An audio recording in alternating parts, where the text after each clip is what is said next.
अगर एनपीआर और एनआरसी का कानून बनाएंगे तो हम दोबारा रोड पे निकलेंगे, यहीं पर भी शाहीन बाग बनेगा इंशाअल्लाह ताला। याद रखो आप, डरने और घबराने की जरूरत नहीं है कि CAA कानून को भी वापस लिया जाए। CAA का कानून वापस लेना चाहिए। क्यों लेना चाहिए? क्योंकि वो संविधान के खिलाफ है। वो संविधान जिसको बाबा साहेब अम्बेडकर ने बनाया था, जिसमें मजहब की बुनियाद पर कानून नहीं बनाया जा सकता, बीजेपी ने मजहब की बुनियाद पर भारत के संविधान में फंडामेंटल राइट टू इक्वालिटी है, बराबरी का हक एक फंडामेंटल राइट है। उस कानून, उस फंडामेंटल राइट के खिलाफ कानून बनाया गया। बीजेपी को बताना चाहेंगे कि जिस तरह आपने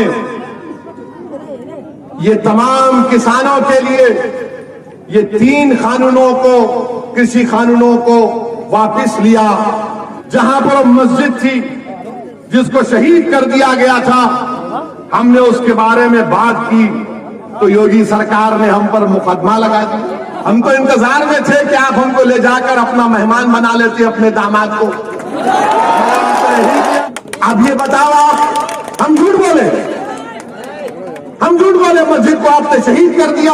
अच्छा, कोई समाजवादी का नहीं बोला मस्जिद शहीद हुई, कोई कांग्रेस का नहीं बोला, हम ही बोले क्योंकि हमारी मस्जिद है। इनको क्या करना है? इनको तुम्हारे वोट से मतलब है, इनको मस्जिद से मतलब नहीं है, कभी है।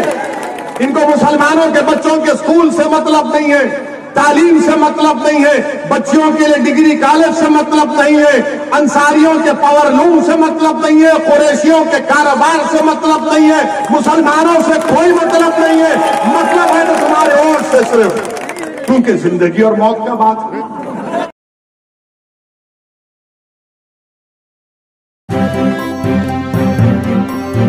मीडिया वॉइस, आपकी आवाज। मोदी जी, आपको हमेशा अपने आप को हीरो बनाने का बड़ा शौक है। माने हर चीज अपने पे ले लेते हैं। मैंने तपस्या में कमी थी हमारी? कौन सी तपस्या आपकी? आप तो 300 MP के ऊपर गलत काला कानून बना दिए। जब किसानों ने कबूल नहीं किया, आपने उन किसानों पर क्या क्या इल्जाम नहीं लगाया? खालिस्तानी है, ISI के हैं, पैसा आता है, बकवास, सब अनाप शनाप। और उसके बाद देख लिया कि मेरी इमेज में कमी आ रही है, मेरे खिलाफ ये मोदी ने महसूस कर लिया कि मुझे किसानों का दुश्मन करार दे रहे हैं, तो मोदी ने 24 की तैयारी के लिए कानून को वापस ले लिया। 2024 के चुनाव के लिए आज मोदी ने उस कानून को वापस ले लिया और ये इनकी तैयारी है। और बोल रहे कि मेरी तपस्या में कमी। क्या तपस्या किया? 700 किसान मर गए और फिर कोई इनका बीजेपी का कोई मंत्री कहता है कि कानून है, जुड़ते हैं, बनते हैं, फिर बनाएंगे किसानों के साथ हम पूरे रोड पर निकल कर आकर ठहरेंगे इंशाअल्लाह ताला। मेरे अजीज दोस्तों और बुजुर्गों, ये बीजेपी के कारनामे, बेरोजगारी भारत के नौजवानों का मुकद्दर बन गया। 6% अनएम्प्लॉयमेंट है। उत्तर प्रदेश की विधानसभा में मंत्री खड़े होकर कहता है कि उत्तर प्रदेश की बेरोजगारी के अनएम्प्लॉयमेंट रजिस्टर में 36 लाख नौजवानों के नाम लिखे। 36 लाख जिनको रोजगार चाहिए। आपने लॉकडाउन किया, बर्बाद कर दिया, GST किया, बर्बाद कर दिया, नोटबंदी की, गरीब बर्बाद हुआ, दौलतमंद को कुछ नहीं हुआ। अब एक और खुशखबरी, देश के प्रधानमंत्री देश से कह रहे हैं कि अगर कपड़ा खरीदोगे, जूता पहनोगे तो महंगाई कर दी उसमें भी GST बढ़ा दिया। जूता और कपड़े पर GST बढ़ा दिए। अरे कितना खून चूसोगे आप? पेट्रोल डीजल आसमानों को छू रहा है कीमतें, अब कपड़े और जूते पर भी GST बढ़ा दिया गया। मगर बीजेपी का वोटर क्या करेगा? आप वो बीजेपी का वोटर अब क्या करेगा ये देखना पड़ेगा। मगर मैं आपसे अपील कर रहा हूं कि आप अपनी सफों में इत्तेहाद को पैदा करिए। हम पर इल्जाम लगा, इसी बाराबंकी में आज से 1 महीना पहले हमारा जलसा हुआ जिसमें हमने बाराबंकी में जहां पर मस्जिद थी जिसको शहीद कर दिया गया था, हमने उसके बारे में बात की तो योगी सरकार ने हम पर मुकदमा लगा दिया। हम बोले लेकर जाओ, हम ससुराल को जाने तैयार हैं,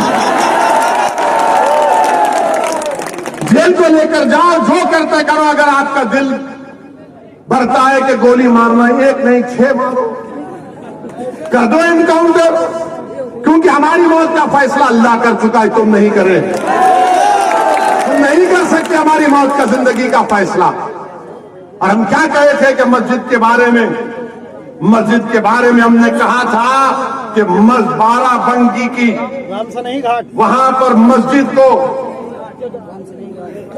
गरीब नवाज मस्जिद, हाँ, रामसनाई घाट में 17/5/2021 को उस मस्जिद को शहीद कर दिया गया, तो योगी सरकार ने हम पर केस बुक कर दिया, नॉन अवेलेबल सेक्शन लगा दिए।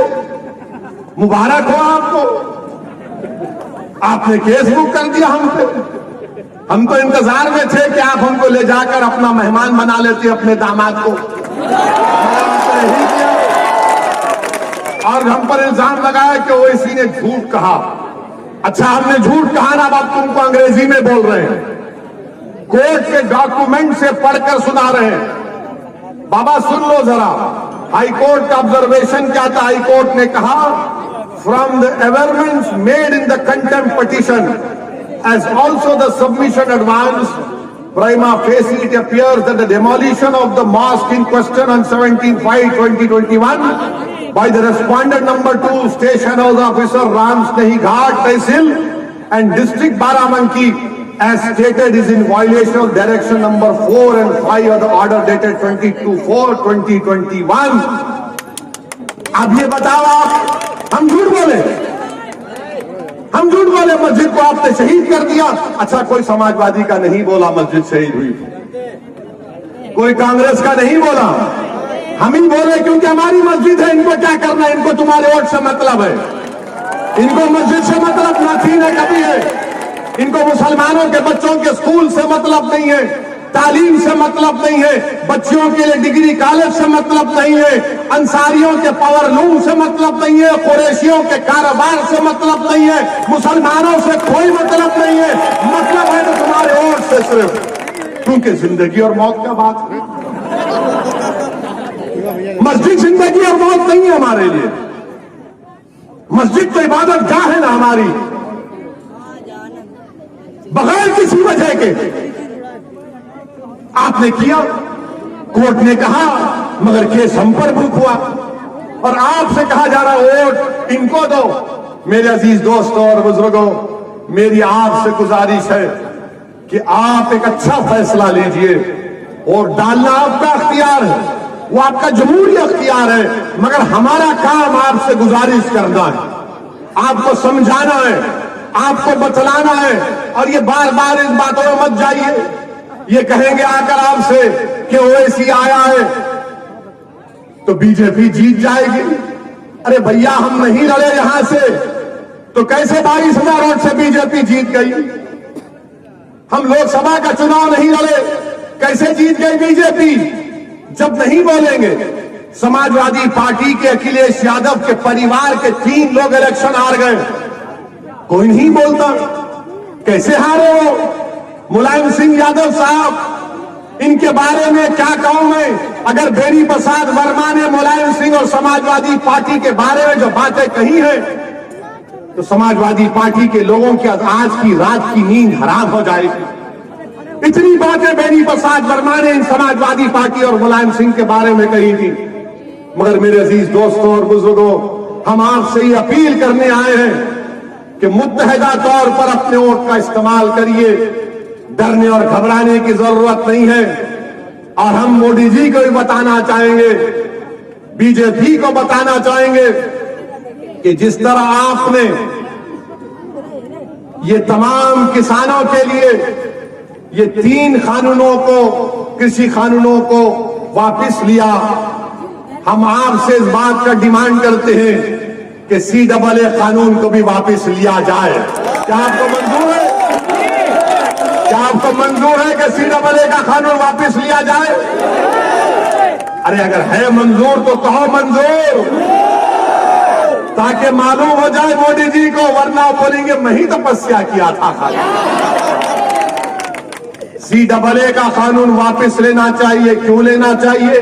क्योंकि वो संविधान के खिलाफ है। वो संविधान जिसको बाबा साहेब अम्बेडकर ने बनाया था, जिसमें मजहब की बुनियाद पर कानून नहीं बनाया जा सकता, बीजेपी ने मजहब की बुनियाद पर भारत के संविधान में फंडामेंटल राइट टू इक्वालिटी है, बराबरी का हक एक फंडामेंटल राइट है। उस कानून, उस फंडामेंटल राइट के खिलाफ कानून बनाया गया और हम मुतालबा करते हैं कि CAA कानून को भी वापस लिया जाए। हमसे मीडिया वाले पूछ रहे हैं कि अगर नहीं करे तो क्या करेंगे? अगर NPR और NRC का कानून बनाएंगे तो हम दोबारा रोड पे निकलेंगे, यहीं पर भी शाहीन बाग बनेगा इंशाअल्लाह ताला, याद रखो आप। हम खुद आएंगे यहां पर।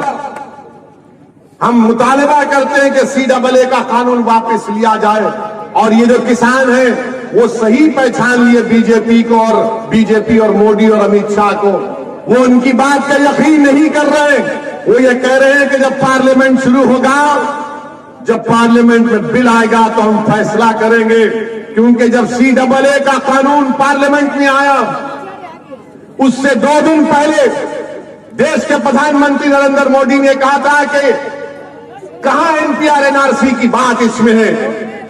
हमको याद थी, हमने पार्लियामेंट में तकरीर की, और जब अमित शाह हमारे सवाल तकरीर का जवाब देने के लिए पार्लियामेंट का खड़े हुए तो हमने कहा अमित शाह ये तो बता दो NPR NRC होगा नहीं होगा? तो अमित शाह ने खड़े होकर कहा ओवैसी जी NPR NRC तो होगा। हमने कहा तुमने सच कहा और मोदी ने झूठ कहा। बात देखना जाकर वीडियो है अमित शाह का, हमारी तरफ घूर घूर के देख रहे थे, ऐसा देख रहे थे कि हमको कच्चा खा जाएंगे। हम कहे कि घूरने से कुछ नहीं होता हमको। बहुत लोग घूरते हमको, बहुत से लोग घूरते, कोई फर्क नहीं पड़ता। मगर किसानों ने जान लिया नरेंद्र मोदी को। उन्हें कहा कि इनकी बात पे यकीन नहीं किया जा सकता।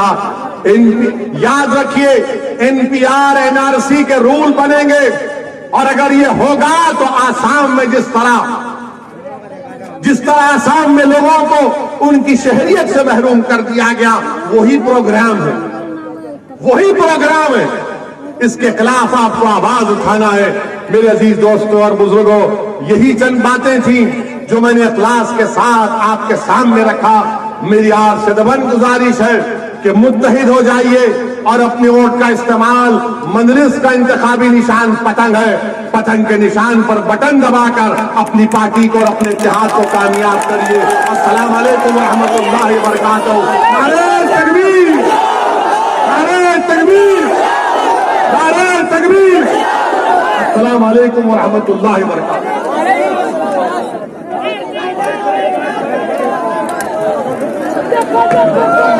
Yeah.